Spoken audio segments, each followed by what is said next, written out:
And good morning. We're back with Extra Shot of Sunrise on this Wednesday morning. I'm Julia, along with Carlos and Julia and Chuck here this morning, and you've got us tuned in. I got us. Yeah, I'm ahead of time. I'm watching it here on Facebook, so I can be able to read some of the comments that we do as we are streaming. But we got to check with Chuck for a little bit because I know that you're tracking a little chance of, I don't want to say it. Well, you know, it's March, and we are 13 inches below average on snow. We've only had 10 inches of snow. Well, and most of that came in one day, if you'll recall, just a few months ago. So here's where we are right now. We're dry and the sun's coming up, but I did want to get this out there first.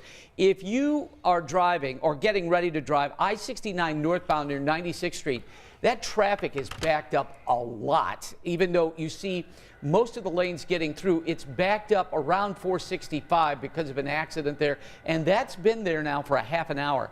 34 right now, 37 later today. I'm loving this afternoon because we're going to get up to 49 degrees. Now, tonight, Big Ten tournament, Northwestern and Nebraska in game 1 at 6. 25 minutes after that, we will have Minnesota and Penn State. Perfect weather, really, for our guests that are coming in from out of town. Now, you were talking about the snow, Julia, so let me show you the setup on this. This is kind of a weird system. Notice to the south that warm front. It's going to bring some moisture in, not necessarily warm air. We're on the backside of that low, so as we move through Friday, that is snow, folks. Those are snow showers. Now, I really, at this point, if you were to pin me down, I'd say, please stop it. But I'd say maybe an inch of snow to 3 inches in southern Indiana, because that's where it's going to actually snow the most. But then high pressure moves in, and we just get flat out cold here for the weekend, or at least the first half of it. 40s today and tomorrow, 35 with that light snow Friday. And then we've got the boys regionals. There are some excellent games that are planned, but remember, folks, in the boys regionals in Indiana, you play all your games on one day. So if you win the first game at 10 o'clock, then you play again at 6 or 7 that night.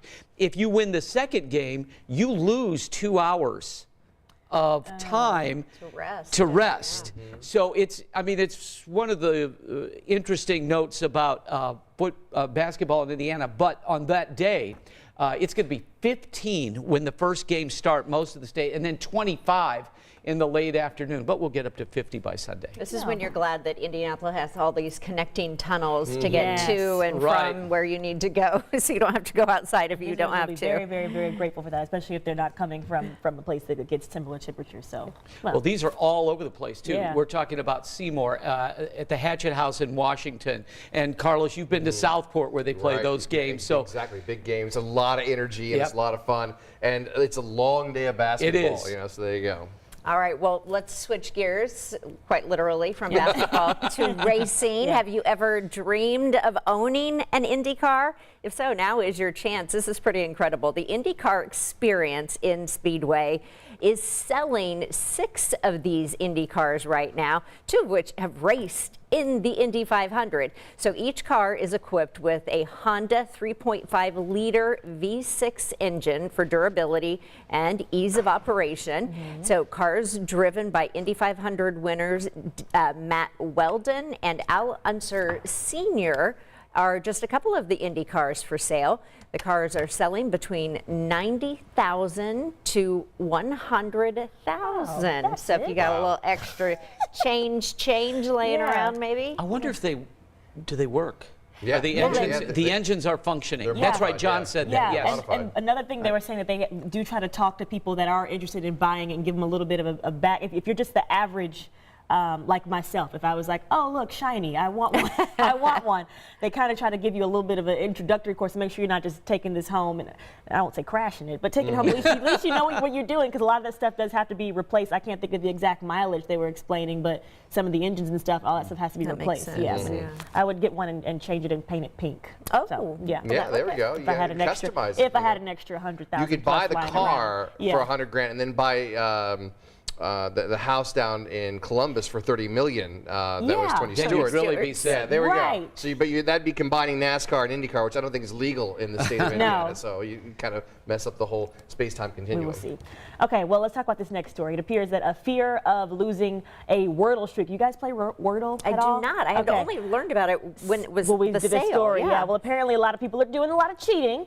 There was a study by Wordfinder X, an online word helper for games like Scrabble and now Wordle, and they found that cheating on Wordle's daily puzzle is at an all-time high right now. In fact, it actually tripled since the New York Times took over the game a couple months ago. So New Hampshire, Rhode Island, Vermont, and Washington, D.C., all of them have in common is that they are leading they have the most cheaters of Wordle right now.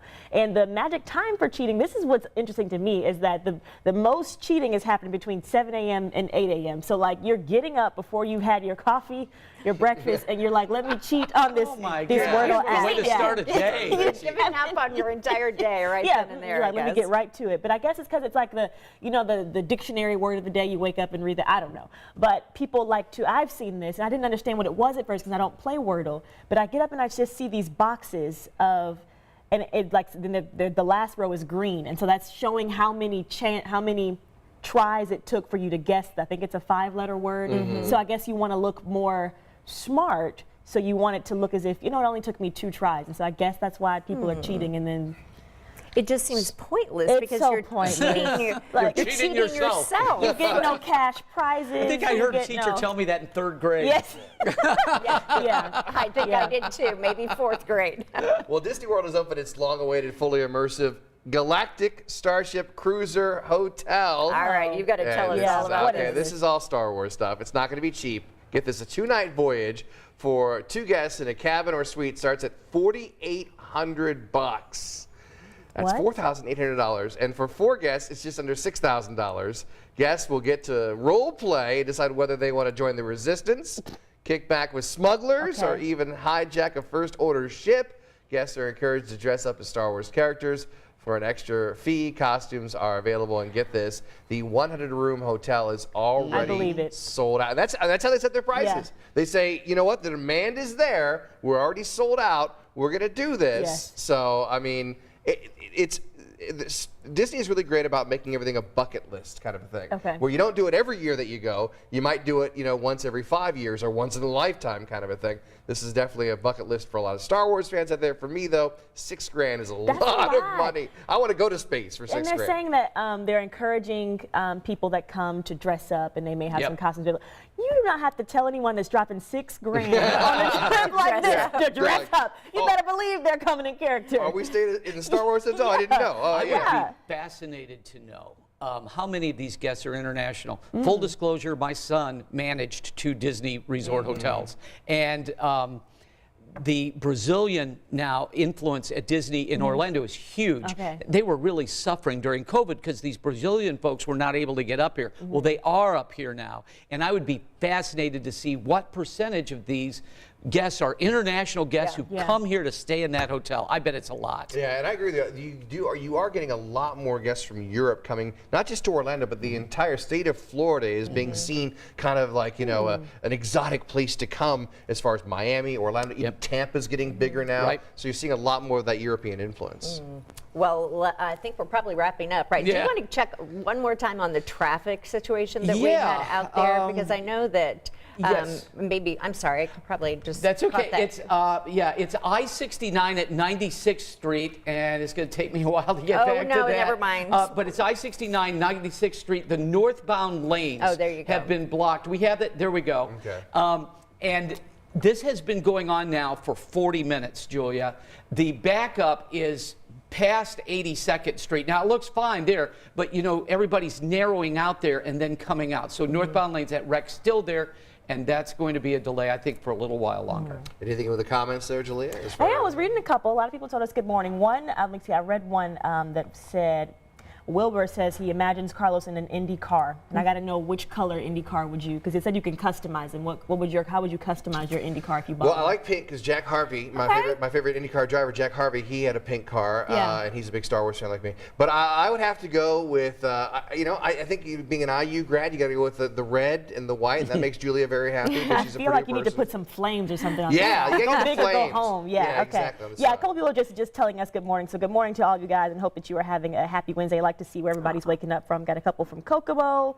And where else do we have? Oh, there's a couple comments about the Big Ten tournament being here in Indy, of course, with Purdue and Butler. Speaking of that, we're going to have a big wrap-up tomorrow morning on 13 Sunrise as far as giving you some of the scores from the Big Ten tournament and previewing the IU-Michigan game, which is at 11:30 tomorrow morning. So we'll see you tomorrow morning at 4 a.m. on 13 Sunrise. For Jalea, Julia, and Chuck, I'm Carlos. Thanks for streaming with us. We'll see you right back here tomorrow on Extra Shot. Have a great day.